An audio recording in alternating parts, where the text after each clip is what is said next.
rights because there's nothing wrong with the Constitution or the Bill of Rights are our government. You see, it's been infiltrated, and from within, they are eating at the heart of this nation like a cancer, this secret society. They are destroying it. They are subverting it. Our Constitution has not been allowed to work since 1945, and maybe even earlier. And they have been working behind the scenes to bring about a one-world, totalitarian, socialist government with the Communist Manifesto as its platform through the United Nations, which was created by this nation from an older organization called the League of Nations, which was the original foundation.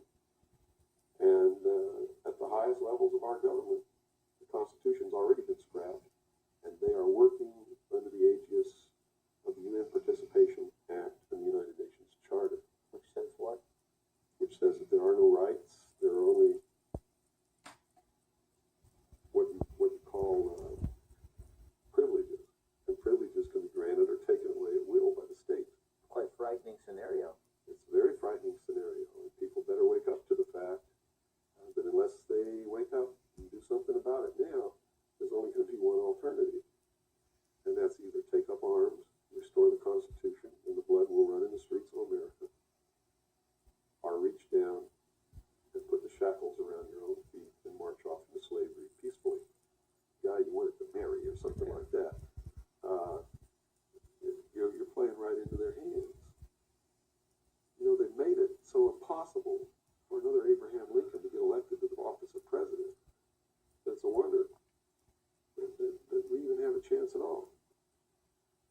We need to send people to Congress and to government who are going to clean house. Kick all the members of secret societies out of the bureaucracy. Lock them up. Try them for treason. Because they are traitors. So one thing that may help is term limitations. We must have term limitations, and it must be only one term. Forget all this nonsense that anybody goes to Washington and don't know what's happening. They don't know what's happening simply because they haven't taken the time as citizens to understand how our government works before they ever go to Washington. You see, it should be a process that starts in infancy and works its way up, and everybody should be taking part in the government. Now, if someone came in to office with this kind of knowledge and with this kind of intent to really push these people out, would they not be eliminated immediately? Not if they have the people behind them, because what the people would do in one fell swoop, in one election, would elect people who've never served in government before, kick the incumbents out, send citizens to Washington. And here's the way it has to be done. You know, right now, you don't even pay your congressman. You know who pays your congressman? The federal democracy of the District of Columbia. The federal government pays your congressman, who's supposed to be representing your state and you. The federal government is a foreign country to your state. Why should he represent you? Not only that, but he goes and moves to Washington, D.C. He maintains a residence here, but he doesn't live here. And as long as you reelect him, he continues to live in Washington, D.C. forever if you keep reelecting him. So they lose all touch with what's back here. They're paid by a foreign government, the federal government. They're not paid by the sovereign state of Georgia or by you. They have to be paid by you. And they have to live here. They can't move to Washington, D.C. They go to Washington, D.C. for one term. Okay? One term only. When that term's up, they have to come back. And you don't pay them exorbitant funds. You pay them just enough to live on comfortably while they're there. No fancy giant cocktail parties, none of this crap. And you take care of their family. See, they don't take their family either. That's the other clue. They leave their families here where they live. You, the people of Georgia, take care of their family and their business or their farm or whatever it is they have while they're gone. Current crop of presidential candidates, is there anybody even running that represents something that we're talking about here? No, all of them are New World people. Saunders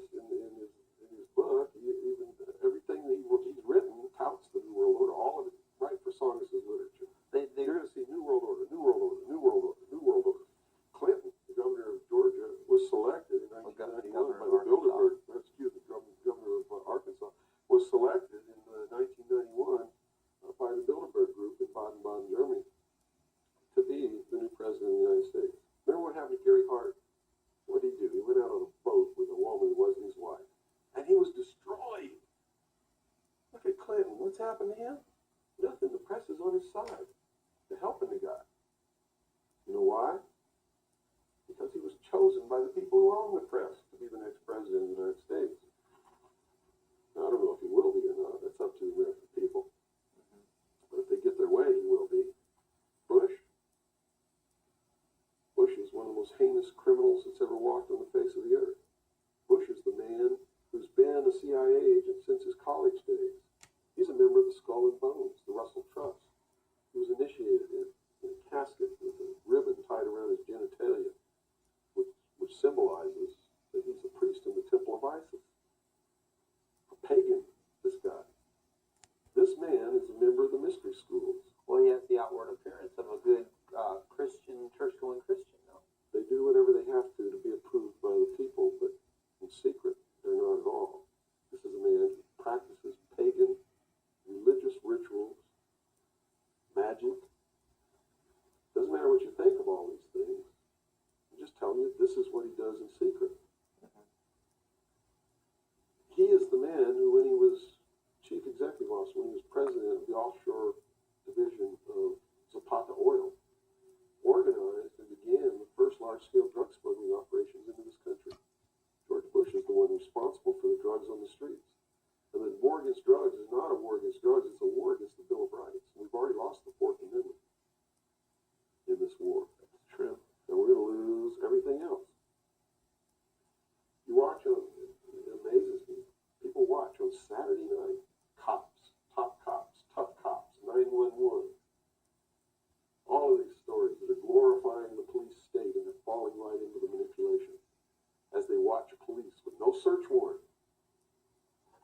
with no court order, break down people's doors, tear out their walls, rip open their mattresses. All in the name of the war on drugs. Pretty sneaky. Pretty sneaky, all right. You see them stop people in the streets, and the guy's got $400 in his pocket. They don't press any charges.